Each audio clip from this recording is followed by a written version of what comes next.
Good morning, everyone.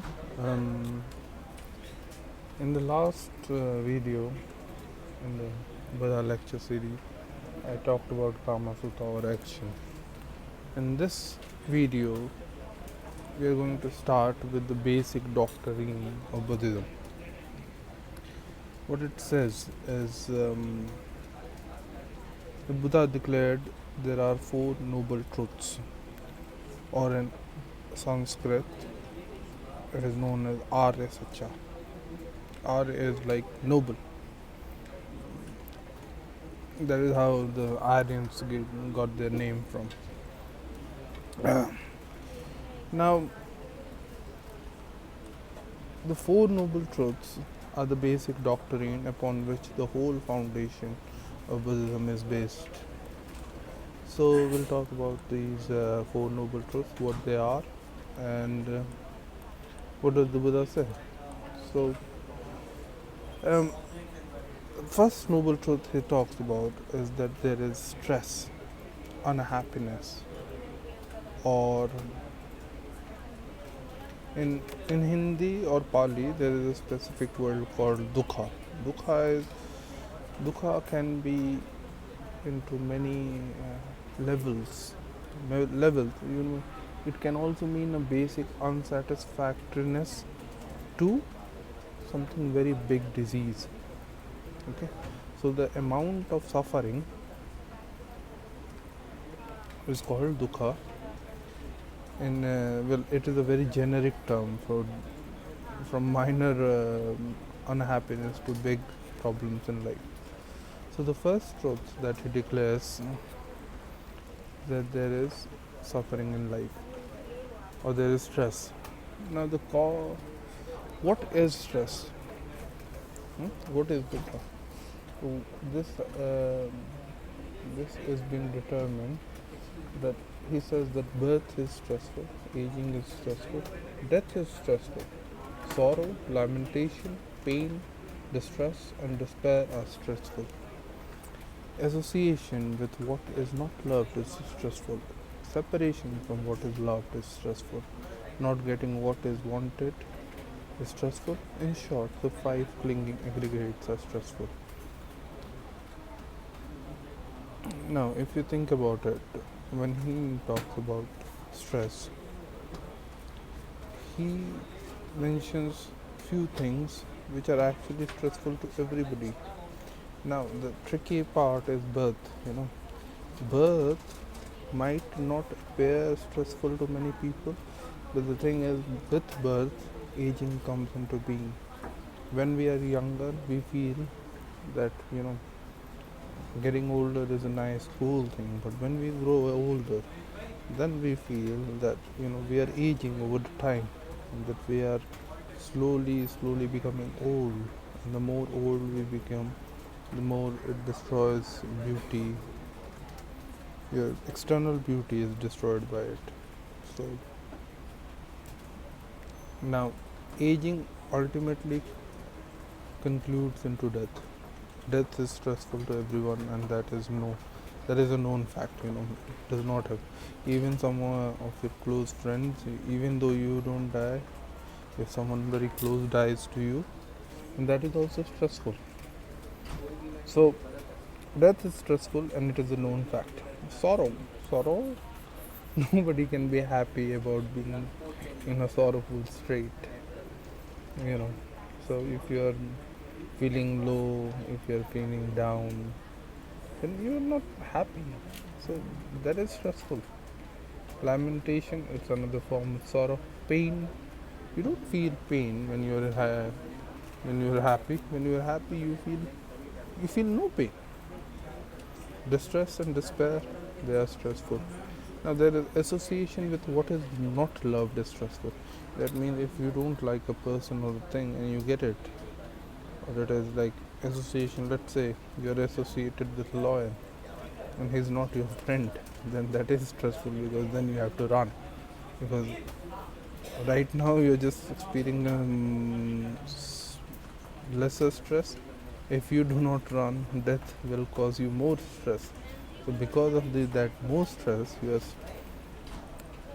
you want to run. So association with whatever is not loved is stressful. Now separation from what is loved is stressful. Like let's say that you love your family a lot. Okay.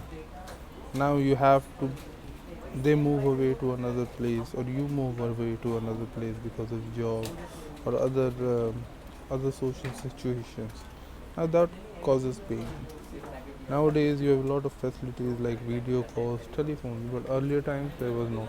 But even video calls cannot really replace the real interaction between people. So if you're not with your family, maybe let's say your wife or your children, then that causes stress.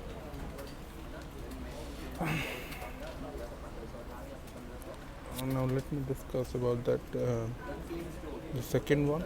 The second one is what is the cause by which stress comes into play? Like what is the cause of stress?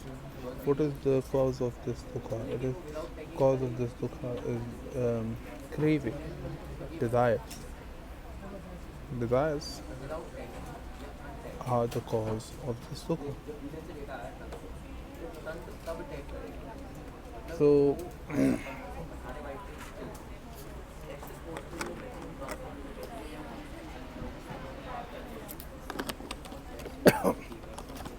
is there a diversity in stress? Yes, there is major stress and minor, as I told you before.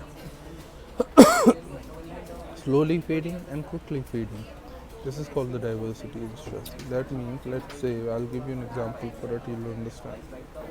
Someone you do not love, you do not know, says something to you, you forget it very quickly. You don't mind it because he doesn't matter to you. But someone very close to you abuses you, tells you ugly things. Now that's gonna hurt for a long time.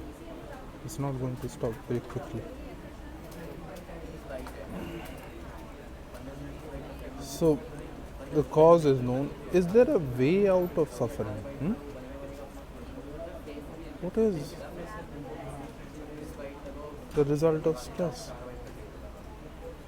The result of stress, obviously, someone is in pain, his mind is exhausted, he grieves, moans, laments, beats his breast, and becomes bewildered. Or one overcome with pain, his mind exhausted, comes to search outside. Who knows a way or two to stop the pain? I tell you more that stress results in either bewilderment or in search. So if you have a lot of stress, a lot of pain in your life, firstly you try to stop that pain, and when you are unable to stop that pain, you look for a way out. You look, you try to find a way out, and he says, the Buddha says that it either results in search or bewilderment, that is madness. So either you grow mad or you start searching for someone who knows how to stop the pain. And so what is the suggestion of stress? What is the suggestion of stress? The suggestion of craving is the suggestion of stress. So when you do not crave for something, like let's say you're craving for some big car or house, because of that craving, not because of the house, because of that craving you're suffering. Once you stop craving, then even if you get the house or you don't get it, it doesn't matter. You get it, you're happy. You don't get it, then also you're happy. It's not a problem. So craving is one of the biggest of suffering. Now the suggestion of craving is the suggestion of stress. And just this noble eightfold path is the path of practice leading to the suggestion of stress. So the fourth noble truth is what is the way out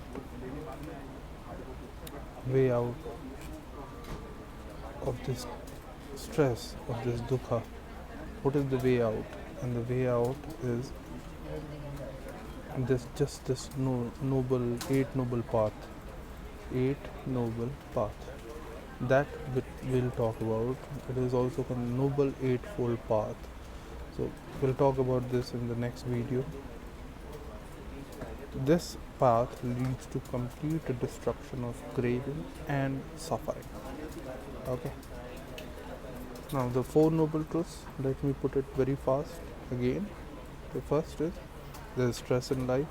Okay, there is dukkha in life. What is stress? I have told you already. Like birth, aging, death is sorrow. This is stress. Now there is a cause of stress. There is the cause of stress. What is the cause of stress? Craving is the cause of stress. Craving is the cause of stress. So craving is the cause of that. This is the second noble truth. The third noble truth, there is an end to this stress. This is the third noble truth, but there is a suggestion of stress. A fourth noble truth says something like this, that the way to suggestion of stress is the Noble Eightfold Path. Okay. The Noble Eightfold Path is the path of practice leading to cessation of stress.